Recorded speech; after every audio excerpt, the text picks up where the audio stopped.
Here is my quick and simple review for Batman Superman issue number 3. So, as we left off in issue number 2, the demon, who is, spoilers, working for Darkseid, has possessed Wonder Woman of Earth 2, who got in a little bitch fight with Lois Lane. So, personally, as I'm reading this comic, I do get very confused with, oh, what Batman, what Superman, but to really even it out, we gotta realize that, like, obviously the wording, the Superman of Earth 2 has the blue wording, and then the red wording goes to Earth 1. That's actually how I work it out. But personally, we get to see that everyone's not really up to date. We still got really confusion. Wonder Woman she's sort of in this comic a little bit, but I like to focus on that the Superman of Earth 1, the main big Superman, is basically testing the Superman of Earth 2, saying, you know, and same with the Batman of Earth 1, they're all testing the Superman of Earth 1, who really this comic was focused about. We realized that there is a crystal that is a weakness to Superman, that it's sort of like made of kryptonite. You can't really tell, but the government has been holding it in a cell at the bottom of the ocean. So as Superman, the Action Comics short sleeve Superman, is flying to that base, that crystal, or not flying, bouncing, I don't know, whatever that guy does. While he's doing that, we get to see that Batman flies his multi-trillion-dollar Batwing awesome thing and drops some kryptonite missiles on him, which is a pretty interesting scene. We get to see that.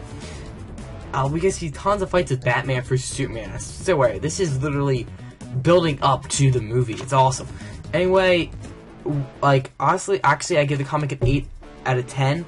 And one more thing I want to touch on is we get to see a sort of a flashback. I don't know if this is Earth 1 or Earth 2. I'm pretty sure it's Earth 2 with Bruce Wayne and Superman, or Bruce Wayne and Clark Kent when they're around, I guess, 7 years old. They're both, Alfred's driving Bruce around Metropolis, I guess, and they're around Smallville. The car breaks down, so they basically just meet. That's when they meet. I found that pretty interesting because I always thought, you know, Batman and Superman met when, like, the Justice League was forming, but in this, they met before they became their alter egos, like before anything really. Like, they were only like 8 years old, not even like 7, maybe 10. You never really know. And I found that pretty interesting because we already find out that Bruce is like, you're stronger than others. Like Bruce from the beginning was never scared of Superman. Bruce always knew that, like, Clark was a different person, and that's basically like what grew the relationship to such a high level. I really hope I hope they explain that a little bit in the movie. I'm not here to talk about the movie. Anyway, like I said, I give this comic an 8.5, or sorry, an 8 out of 10. It definitely deserved it. I really like where it's going. Most people don't like the art. I don't mind it at all. I love it, actually. It's like a different taste. It has lots of that, like, tinsel type feel to it, that everything's kind of like blurred out. I really like that. And I mean, the back scene actually was pretty normal. The flashback looked pretty normal, and it's actually pretty interesting how, like, the Superman of, like, Earth 1 is like almost like testing Superman of Earth 2, because he's such a weaker being. He hasn't lived up to his potential. Same with the Batman. Like, well, Superman, they both, like, the Superman of Earth 2 is a lot weaker, but both Batmans, they seem almost on the same level, so it's a little bit different with them. But I'm really liking this comic, guys. I want to hear your thoughts in the comment section down below. Did you pick up this issue? Definitely worth reading it. You can still catch up. It's only at issue number 3. We gotta find out that the main villain in this is Darkseid, because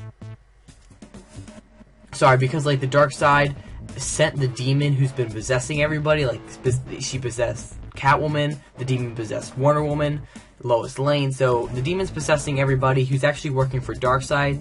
Now, that's the last topic I want to talk about. How do you think Darkseid is going to fit into this? Like, is this leading up to, like, the whole Darkseid invasion where, like, the Justice League formed? Because you do know that in the Justice League comic, Batman and Superman met for the first time there, so I don't know if they're going to do, like, a mind, like, they're going to wipe their minds. I have no clue how this is working out, so something's gonna have to come to a close, or they're gonna totally fuck up the continuity. Anyway, guys, that's the end of my review here. Don't forget to comment down below. Also, subscribe to my channel, and also follow me on Twitter. I tweet you there.